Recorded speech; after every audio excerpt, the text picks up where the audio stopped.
નમસ્કાર. જૈન ધર્મ હિસ્ટ્રી ચેનલમાં આપનું સ્વાગત છે.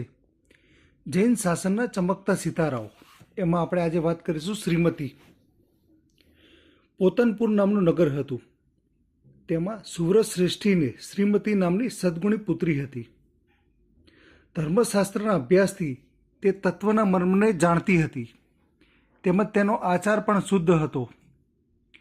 જેમ શ્રીમતી ધર્મમાં પ્રવીણ હતી તેમ ગૃહ કાર્યમાં પણ પ્રવીણ હતી.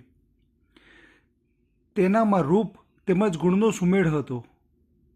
તે જ નગરમાં એક મિથ્યાદ્રષ્ટિ શ્રેષ્ઠી પુત્ર હતો. તેણે શ્રીમતીના હાથની માંગણી કરી. સુવ્રત શ્રેષ્ઠીએ પ્રથમ તો ઇનકાર કર્યો, પરંતુ તે શ્રેષ્ઠી પુત્રે પોતે અતિશય ધર્મી હોવાનો અને જૈન ધર્મ પર પ્રીતિ હોવાનો આડંબર કરવા માંડ્યો. છેવટે બહુ સમજાવવાથી સુવ્રત શ્રેષ્ઠીએ શ્રીમતીને તેની સાથે ધામધૂમપૂર્વક પરણાવી. પરણીને સાસરે આવ્યા બાદ શ્રીમતીનો ગૃહ વ્યવહાર થોડો વખત તો શાંતિપૂર્વક ચાલ્યો, પરંતુ ત્યારબાદ શ્રીમતી ચુસ્ત જૈન ધર્મ પાળતી હોવાના કારણે તેની નણંદ વગેરે કોઈને કોઈ કારણ બતાવી તેના પર ગુસ્સો દર્શાવવા લાગ્યો. શ્રીમતી તેનું કારણ સમજી ગઈ હતી, છતાં નિશ્ચળ ચિત્તથી ધર્મનું પાલન કરતી. ધીમે ધીમે તેનો પતિ તેનાથી વિમુખ થવા લાગ્યો. તેના સાસુ સસરા પણ તેના પ્રત્યે ઓછો આદર બતાવવા લાગ્યા. છતાં શ્રીમતી તો નિશ્ચળપણે ધર્મનું આરાધન કરતી, સાથે સાથે ગૃહકાર્યમાં જરા પણ ખામી આવવા દેતી નહીં. તેના સાસુ સસરાએ પોતાના પુત્રને બીજી સ્ત્રી પરણાવવાનો ઘાટ ઘડવા માંડ્યો, પણ શ્રીમતીની હાજરીમાં તે કેમ બની શકે?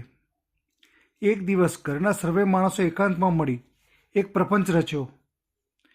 ઘરની અંધારી કોઠડીમાં એક ઘડામાં મોટા ભયંકર સપને મૂકી તે ઘડાનું ઢાંકણ ઢાંકી દીધું. પછી સમય જોઈને તેના પતિએ શ્રીમતીને આદેશ કર્યો કે પેલી ઓરડામાં પડેલા ઘડામાંથી તું પુષ્પની માળા લઈ આવ, પૂજા માટે તેનો ઉપયોગ કરવાનો છે. શ્રીમતીએ આ કાવતરાની ગંધ પણ નહોતી. તે પ્રતિદિન નવકાર મંત્રનું સ્મરણ કરતી. આજે પણ નવકાર મંત્રનું સ્મરણ કરતાં કરતાં તે અંધારી કોઠડીમાં ગઈ. ઘડાનું ઢાંકણ ખસેડી ઘડામાં હાથ નાખી તે પુષ્પની માળા લઈને પતિ પાસે આવી. નવકાર મંત્રના પ્રભાવથી શાસન દેવીએ ઘડામાંથી સાપને ખસેડી પુષ્પની માળા ગોઠવી દીધી હતી. આ દ્રશ્ય જોતાં જ ચકિત બનેલા તેના પતિએ બધા માણસોને એકત્ર કરી બનેલો બનાવ કહી સંભળાવ્યો. આ પ્રભાવથી ઘરના બધા માણસો શ્રીમતીના ચરણોમાં પડ્યા. પોતાના દુષ્ટાચારની માફી માગી. શ્રીમતીએ જણાવ્યું કે આપ સર્વે તો મારા પૂજ્ય છો. મારું કહેવું એટલું જ છે કે તેઓ સન્માર્ગે વળો, શુદ્ધ જૈન ધર્મનું આચરણ કરો અને પ્રતિદિન નવકાર મંત્રનું સ્મરણ કરો. તુષ્ટ બનેલા સાસુ સસરાએ મોટો મહોત્સવ કર્યો અને પોતાનું દ્રવ્ય ધર્મ કાર્યમાં વાપરવા માંડ્યું. એટલે શ્રી વિનય વિજય મહારાજે પુણ્ય પ્રકાશનના સ્તવનમાં જણાવ્યું છે કે શ્રીમતીએ વળી મંત્ર ફળ્યો તત્કાળ, ફણીધર ફીટીને પ્રગટ થઈ ફૂલમાળ.